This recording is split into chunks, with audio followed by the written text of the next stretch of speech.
মালদা শহর। মালদা শহর একটি ঐতিহাসিক শহর।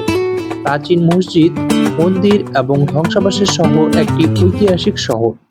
পর্যটন, প্রত্নতাত্ত্বিক আগ্রহ, তার সম্পদ উপভোগ এবং তার অন্বেষণ করার জন্য লোকেরা এখানে আসে।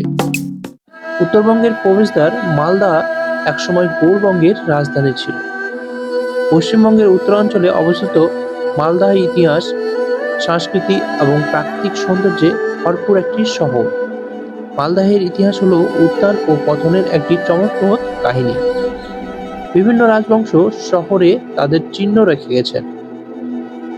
মালদা শহরের চতুর্প্রান্তে ছড়িয়ে ছিটিয়ে রয়েছে অসংখ্য ঐতিহাসিক নিদর্শন। মালদার অসংখ্য ঐতিহাসিক এবং সাংস্কৃতিক নিদর্শনগুলির আবাসস্থল, যার মধ্যে রয়েছে গৌড়, প্রাচীন মসজিদ, মন্দির এবং ধ্বংসাবশেষ সহ একটি ঐতিহাসিক শহর। তো চলুন বন্ধুরা, আজকের ভিডিওতে গৌড় সাম্রাজ্য আপনাদের ঘুরিয়ে দেখাই। তার আগে বন্ধুরা, আপনারা যারা এখনো আমাদের পেজটিকে ফলো করেননি, তারা অবশ্যই আমাদের পেজটিকে ফলো করে দেবেন এবং ভিডিওতে লাইক করে শেয়ার করে দেবেন। মালদা টাউন থেকে মাত্র 17 কিলোমিটার দূরত্বে রয়েছে গৌড় সাম্রাজ্য। এখানে আপনারা অনেক ছোট বড় প্রাচীন মসজিদ এবং ধ্বংসাবশেষ দেখতে পাবেন। তো চলুন একে একে আপনাদের সমস্ত দেখাই। এটি হলো 12 দুয়ারি মসজিদ। 1526 খ্রিস্টাব্দে সুলতান নুসরত শাহ কর্তৃক নির্মিত।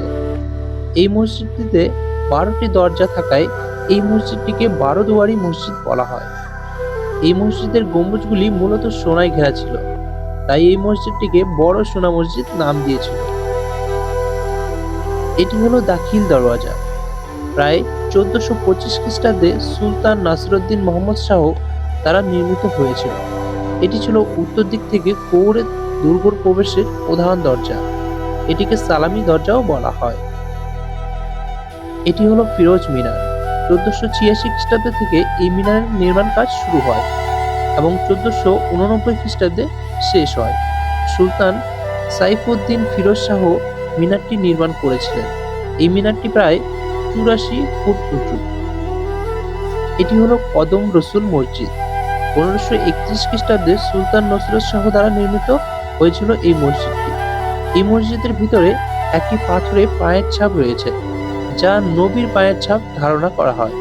এই সূত্রে এই মসজিদের নাম কদম রসুল মসজিদ রাখা হয়। ঠিক পাশেই রয়েছে ফতেহ খানের সমাধি। ঔরঙ্গজেবের জেনারেল দিলওয়ার খানের পুত্র, যাকে সম্রাট শাহ নিয়ামতুল্লাহকে হত্যা করার জন্য পাঠিয়েছিলেন বলে সন্দেহ করা হয়েছিল। বিশ্বাস করা হয় যে ফতেহ খান রক্তবমি করেছিলেন এবং এই স্থানেই মারা গেছেন।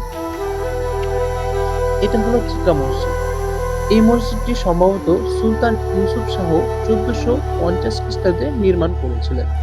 এটি একটি একক গম্বুজ বিশিষ্ট বিল্ডিং, যাকে স্থানীয় লোকজন চিকা মসজিদ বা বাট মসজিদ বলে। এই ধ্বংসাবশেষ জায়গাটি সেই সময়কালের রাজবাড়ি বলে মনে করা হয়েছে। উপরে আচ্ছাদিত অংশটি সম্পূর্ণভাবে ধ্বংস হয়ে গেছে। এখন শুধুমাত্র গোড়ার অংশটি রয়েছে। পাশেই কিছু অবশিষ্ট উঁচু প্রাচীর দেখতে পাবেন। মনে করা হয় এই প্রাচীর দিয়ে পুরো গৌড় শহরটি ঘেরা ছিল।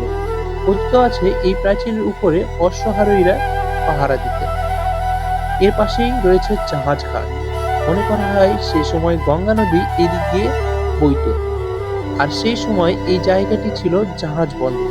কিছু বছর আগে এই জায়গায় জাহাজ বাঁধার কিছু নিদর্শন পাওয়া যায়। এটি হলো গুমটি গেট।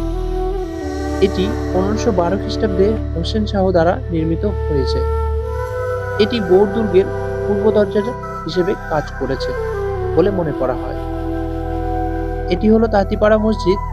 এটি সম্ভবত 1480 খ্রিস্টাব্দে মিরসাদ খান নির্মাণ করেছিলেন তাঁতি শ্রেণীর লোকদের জন্য।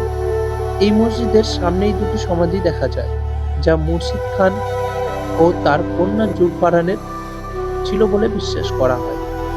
এই সমাধি দুটি নিয়ে একটি ভিন্ন মতামত ইঙ্গিত করে যে সমাধিতে ওমর কাজী এবং তার ভাইয়ের মৃতদেহ রয়েছে। এটি হলো লোটন মসজিদ। এই মসজিদটি 1475 খ্রিস্টাব্দে ইলিয়াস শাহের রাজত্বের সময় সুলতান ইউসুফ শাহ দ্বারা নির্মিত হয়েছিল। এই মসজিদটি একটি একক গম্বুজ দ্বারা আচ্ছাদিত, একটি বর্গাকার কক্ষ নিয়ে গঠিত। এটি হলো গুণমন্ত মসজিদ। এই মসজিদটি ১৪৮৪ খ্রিস্টাব্দে সুলতান জালালউদ্দিন ফতেহ শাহ দ্বারা নির্মিত হয়েছিল। সুলতান জালালউদ্দিন ফতেহ শাহ ছিলেন বাংলার সালতানাতের ইতিহাসশাহী রাজবংশের শেষ শাসক। এছাড়াও মালদা শহরে দেখার মতো অনেক ঐতিহাসিক জায়গা রয়েছে। তাই তো বলি, ২-১ দিন ছুটি নিয়ে অবশ্যই মালদা শহরে আসবেন। আর যারা এখনো আমাদের পেজটিকে ফলো করেননি, তারা অবশ্যই ফলো করে নেবেন এবং ভিডিওতে লাইক করে দেবেন এবং আপনার বন্ধুদের কাছে ভিডিওটি শেয়ার করে দেবেন।